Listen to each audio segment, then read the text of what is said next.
Et là, je voudrais vraiment m'excuser de tempérer un peu l'enthousiasme qui a été le nôtre lorsque nous avons suivi le président Ruto, pour dire, malheureusement, nous sommes loin de la réalité. Parce qu'en ce moment, par exemple, où nous parlons de ce sujet très, très important, hyper important, la conservation de notre biodiversité, de nos forêts, il se passe actuellement dans le parc de Virunga une des réserves naturelles les plus importantes au monde, en forêt et en biodiversité, un activisme armé qui met à mal cet écosystème, qui le détruit. Et cela n'a pas été décidé à Washington, à Paris, à Bruxelles ou à Londres. Ça a été décidé en Afrique, et plus précisément à Kigali.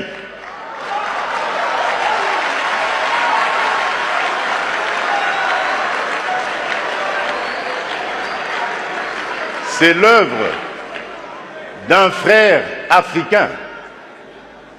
C'est pour vous dire que nous devons bannir l'hypocrisie qui est entre nous.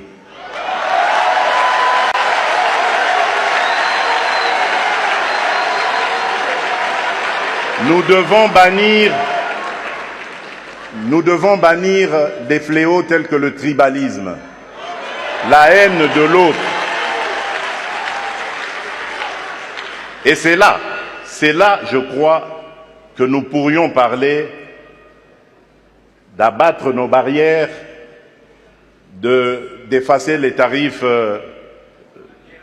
douaniers, etc.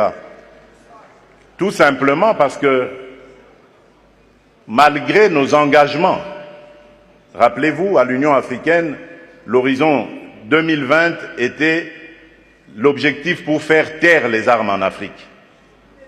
C'est devenu une chimère. Et nous ne nous en offusquons pas. Nous ne condamnons pas. Et tant que ce sera comme ça, il faudra oublier toutes les bonnes initiatives telles que celles préconisées par le président Ruto.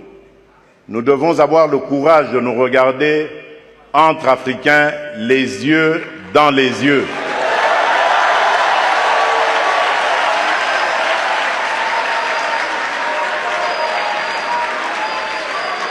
Et nous dire que on ne peut pas s'appeler frère et se poignarder dans le dos en même temps.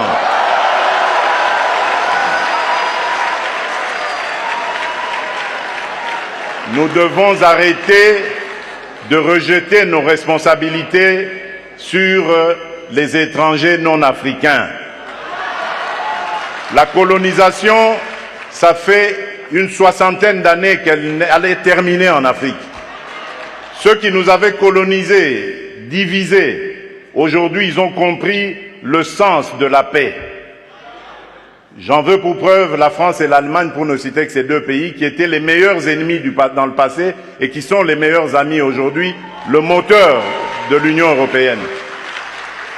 Tant que nous ne réfléchirons pas comme ça, eh bien ces gens-là, ces amis, ces partenaires à qui nous rejetons toujours la faute, ils continueront à nous prendre pour des irresponsables, ils ne nous respecteront jamais.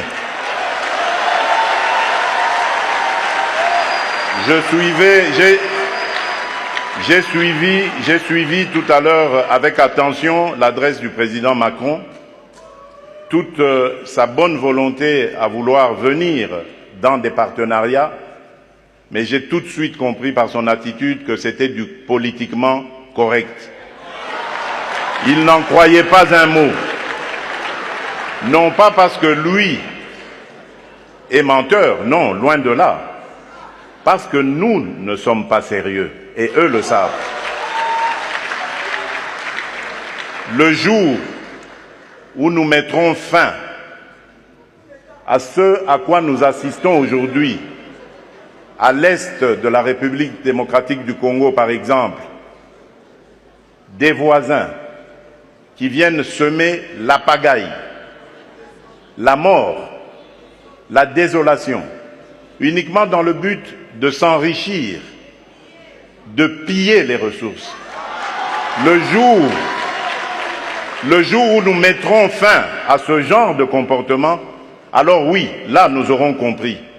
Parce que je suis désolé, en tant que président de la République démocratique du Congo et face à ce genre de choses, je ne suis pas tenté de construire des ponts, mais plutôt des murs pour sécuriser ma population.